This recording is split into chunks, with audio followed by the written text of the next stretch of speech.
Deep in the geologic memory of Australia, there is a ghost. Millions of years ago, the ocean didn't stop at the coast.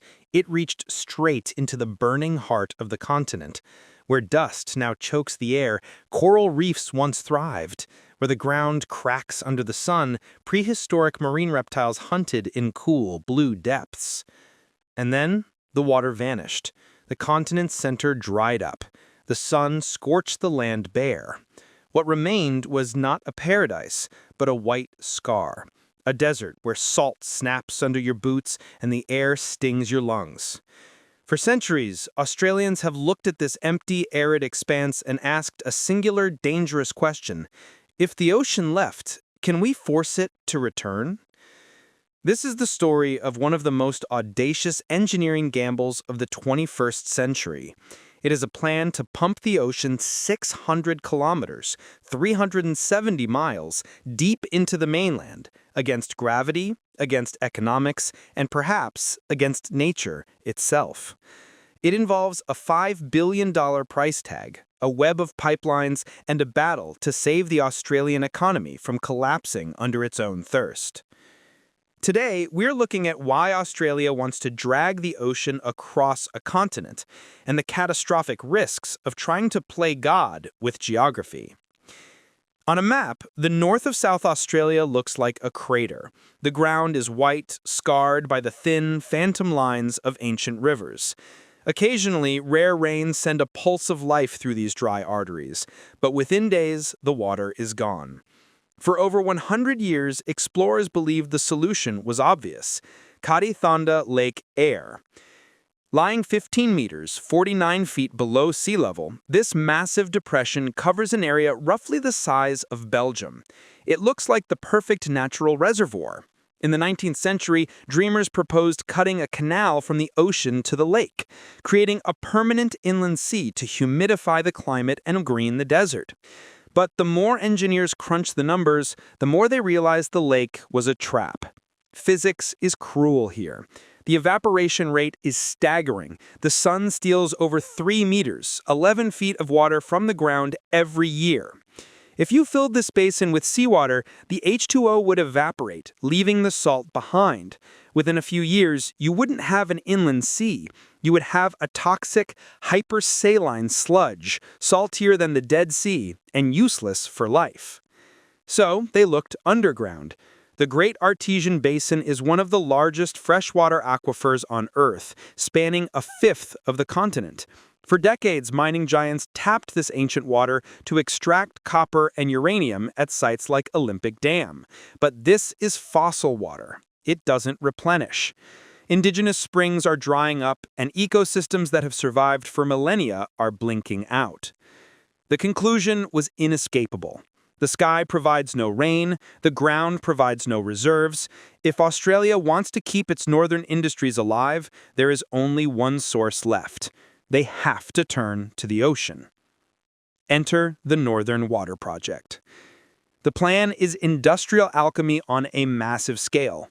On the shores of the Spencer Gulf at Cape Hardy, the government plans to construct one of the largest desalination plants in the southern hemisphere.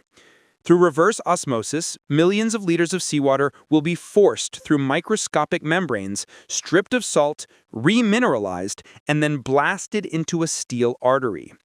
This pipeline will run nearly 400 miles north, past the iron towns of Whyalla and Port Augusta, straight into the mineral-rich heart of the Woomera and Roxby Downs regions. Why go to this trouble? Because the ground here is stuffed with the building blocks of the 21st century. Copper, uranium, rare earths, green hydrogen. Producing a single kilogram of copper can require up to 100 liters of water. Without a new water source, the green energy revolution stalls before it starts. But moving water this far isn't just about laying pipe. It's a logistical nightmare. The terrain is hostile. Temperatures regularly exceed 45 degrees Celsius, 113 Fahrenheit. Dust storms chew through machinery. There is no power grid here to run the massive pumps needed to fight gravity, meaning the project requires building its own energy infrastructure from scratch. And then there is the price tag: $5 billion.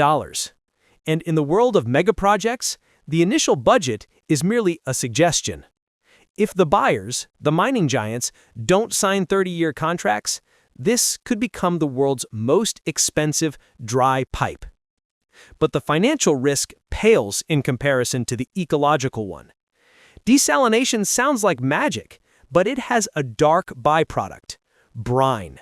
For every liter of fresh water produced, you are left with a liter of concentrated chemical-laced salt sludge. The plan is to dump this concentrate back into the Spencer Gulf.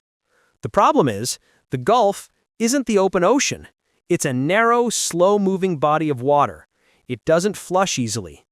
Scientists warn that a constant stream of heavy, salty brine could settle on the seafloor, suffocating the giant Australian cuttlefish and vast seagrass meadows that act as the region's lungs.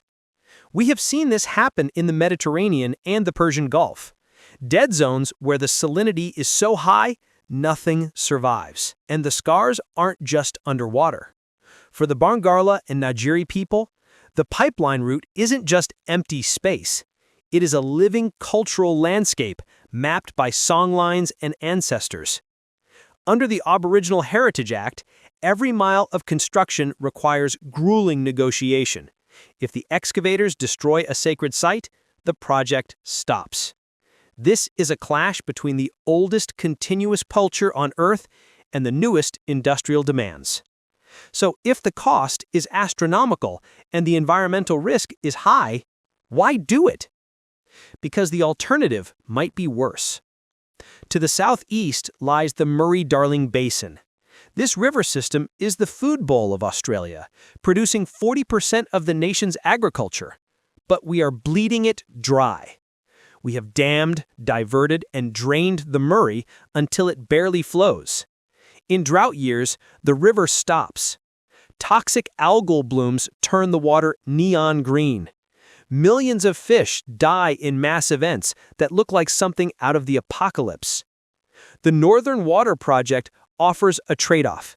If the mines and heavy industry stop drinking from the fragile Great Artesian Basin and the river systems and start drinking from the ocean, it could buy the continent some time. It is a mechanical lung for a gasping country.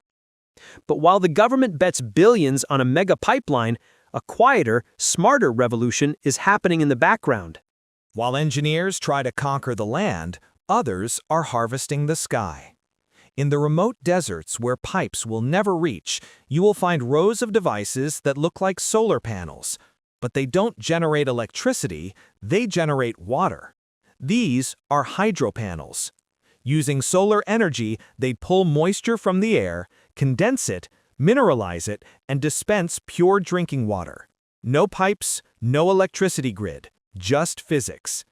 It's expensive and the yield is low, but for an isolated community, it is the difference between independence and reliance on a water truck that might not show up. In the cities, the innovation is digital. Utilities like Sydney Water are building digital twins, virtual replicas of the entire water network powered by AI. Thousands of acoustic sensors listen to the pipes, detecting the hiss of a leak before it breaks the pavement. In the past, Australia lost up to a quarter of its water to invisible leaks. Now, algorithms predict pipe bursts days before they happen. And finally, there is the taboo we are learning to break: drinking sewage. In Queensland, the Western Corridor Recycled Water Scheme takes wastewater, what you flush down the toilet, and subjects it to microfiltration, reverse osmosis, and UV blasting. The result is water purer than what flows in most rivers. We call it recycled water, but in a closed system like Earth, all water is recycled. Australia is just speeding up the process. Australia is the canary in the coal mine for the rest of the world. As the planet warms, the lines on the map that mark habitable land are beginning to shift. The Northern Water Project is more than just a pipeline. It is a monument to desperation and ingenuity. It is an attempt to undo the geologic history of a continent, to bring the ocean back to a place that dried up millions of years ago.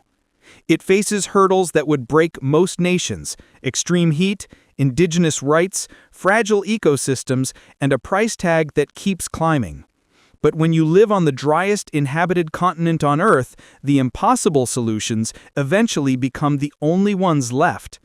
The ocean is coming back to the desert. The only question is whether we can control the tide.